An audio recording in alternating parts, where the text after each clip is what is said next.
আমার আইডল বাংলাদেশে বলতে হইছে হামজা চৌধুরী আর জামাল ভুঁইয়া। আমি ইউএসএ থেকে আসছি। ওদের কোনো ডিফিকাল্ট না, আমি তো এখানেই জন্ম হয়েছি। আপাতত আমি খেলি ইউকেতে, লন্ডন ক্লাব নামেছে একোটা এফসি, আর ওরা খেলে এসেক্স অলিম্পিয়ান লিগে।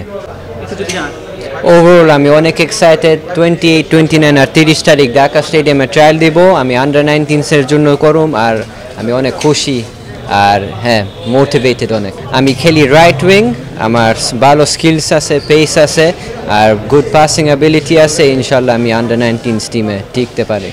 আমার আইডল বাংলাদেশে বলতে হইছে হামজা চৌধুরী আর জামাল ভুঁইয়া। আর আপাতত আমি থাকতেছি ঢাকাত হোটেলে, কিন্তু দেশে বাড়িছে Brahmanbaria.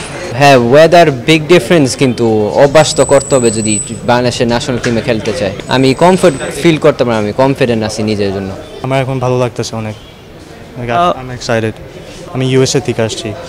Position central defensive midfield, like I am confident, you no.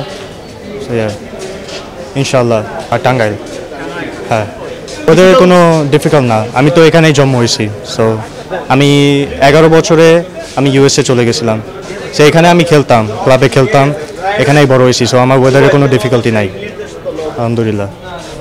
আমি winger, left winger, back right winger.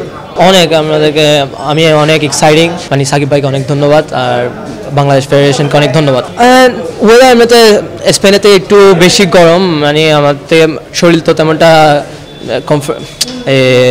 নরম লাগতেছে না, মানে একটু ভারী ভারী লাগতেছে। কিন্তু অবশ্যই আমি বাংলাদেশের মানে জন্ম হয়েছি, বাংলাদেশের ওয়েদার চিনি, তাই জন্য আমি বুঝতেছি মানে ওয়েদারটা অনেক হেভি হবে, কিন্তু তাও মানে আমার শরীরের জন্য ভালো লাগতেছে।